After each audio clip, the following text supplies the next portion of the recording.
Welcome to the De-Risk Weekly Global Markets Brief. It is Sunday, June 21st, 2026.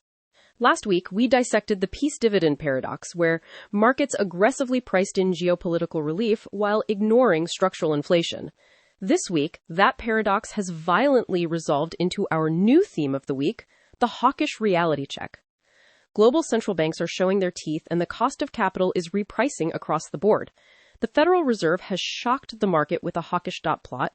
The Bank of Japan just delivered its highest interest rate since 1995, and the US dollar is tearing higher. Yet, the biggest dislocation in macro markets right now is the sheer complacency in equities. While commodities suffer severe structural breakdowns and geopolitical flashpoints reignite in the Middle East, equity volatility is actively collapsing. Investors are trapped in a divergence between a hawkish monetary reality and a persistent risk-on muscle memory. The tension between paper assets and hard commodities has never been more pronounced. As the data implies, we are witnessing a fundamental repricing of global growth. Are equity markets correctly looking past the tightening cycle, or are they walking blindly into a liquidity trap? Alex, let us start with the international picture, Asia and Europe. Thanks, Sarah. The international data perfectly illustrates this hawkish reality check, with massive regional divergences taking center stage. Starting in Asia, the Nikkei 225 surged 7.92% on the week, closing at 71,250. This explosive move comes despite the Bank of Japan raising its policy rate to 1.00%. Marking the highest level in over 30 years and ending decades of zero-interest policy. The market is absorbing this tightening with remarkable strength. The golden cross remains intact. The 50-day moving average at 62,605 sits well above the 200-day at 53,574, keeping the long-term structure firmly bullish. Conversely, China is stumbling. The Hang Seng index plunged 3.21% to close at 23,925. The narrative here is dominated by a severe domestic slowdown, with retail sales shrinking for the first time since the pandemic reopening. The technicals confirm this fundamental weakness. A death cross is active. The 50-day moving average at 25,628 has crossed below the 200-day at 25,994.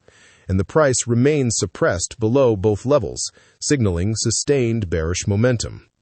Moving to Europe, Germany's DAX rallied 1.42% to close at 24,986. The European Central Bank is maintaining a relatively hawkish monetary policy stance compared to its northern European peers, yet German equities are pushing higher. The index preserves its golden cross. The 50-day at 24,511 leads the 200-day at 24,208, confirming the upward trend. Finally, the UK's FTSE 100 slid 1.04% to close at 10,363. The Bank of England held rates steady at 3.75% in a divided vote, but the broader economic narrative is weighed down by reports that Brexit has caused a massive structural hit to UK economic output. The index is currently consolidating. While a golden cross is technically present, the price has slipped below the 50-day at 10,405, though it holds above the 200-day at 10,023. Sarah, international equities are a tale of two extremes, with Japan defying gravity, while China and the UK buckle under structural pressures.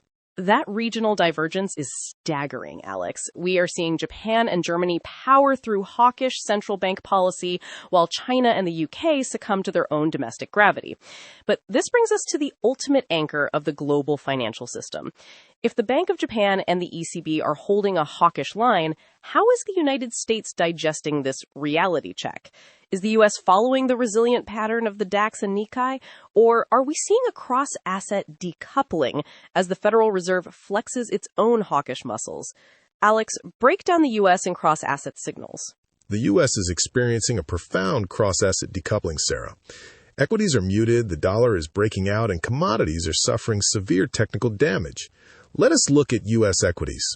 S&P 500 futures drifted lower by 0.19% to close at 755. The Nasdaq 100 futures followed a similar muted path, drifting down 0.24% to close at 30,647. The equity complex is trading sideways, struggling to digest a surprisingly aggressive Federal Reserve. In the plumbing, the Fed held rates at 3.50% to 3.75%, but Chair Kevin Warsh delivered a heavily hawkish message. The updated dot plot now projects further rate hikes this year, completely resetting market expectations. This triggered a bear flattening sell-off in treasuries. The 2-year Treasury yield pushed up to 4.20%. Meanwhile, the 10-year Treasury yield closed at 4.45%. Bond markets are rapidly pricing in a higher-for-longer reality. This hawkish repricing directly fueled the U.S. dollar index. The DXY rallied 1.10% this week to close at 100.85. The technical posture is firmly bullish with a golden cross. The 50-day moving average at 98.92 sits above the 200-day at 98.68, confirming sustained buying pressure as the dollar reaches multi-month highs. The real shockwaves, however, hit the commodities complex. Crude oil plunged 9.83% to close at 77.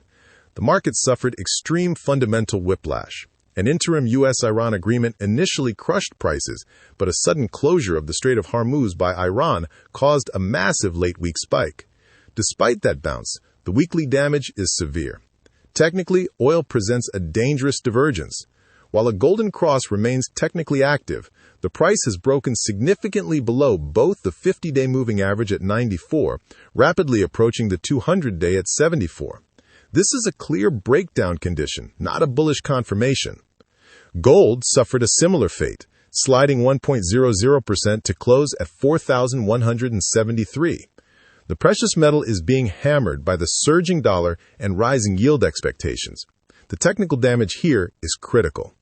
Gold technically retains a golden cross, but the price has broken significantly below both the 50-day moving average at 45.46 and the 200-day at 44.39. We must note this explicitly.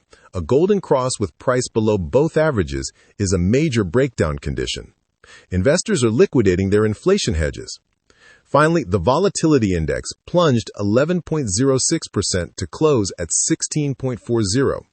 This massive contraction in the VIX signals that equity investors are completely dismissing the hawkish signals from the bond market and the carnage in commodities. Sarah, back to you. Thanks, Alex. That structural breakdown in gold, combined with the extreme whiplash in crude oil, is the most critical signal of the week. When you see the ultimate safe haven asset failing technically while the U.S. dollar breaks out to multi-month highs, it implies that the market is aggressively repricing the cost of capital. The Hawkish Reality Check is here, and the Federal Reserve, alongside the Bank of Japan, is leading the charge. Looking ahead, we need to see if the complacency and equity volatility can survive this tightening liquidity environment. With the VIX plunging below 17, equities are priced for perfection in an imperfect macro landscape.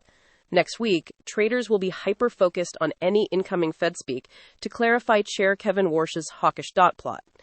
We will also be monitoring the volatile situation in the Strait of Hormuz, as any further disruptions could reignite the inflation fears that central banks are currently fighting so hard to suppress. If the dollar continues its relentless march higher, that breakdown in commodities could accelerate, and the muted equity markets might finally wake up to the hawkish reality. That's all for this week's episode.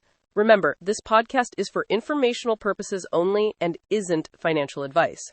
Do your own research or consult with qualified financial advisors before making any investments. Thanks for tuning in, and catch you in the next episode.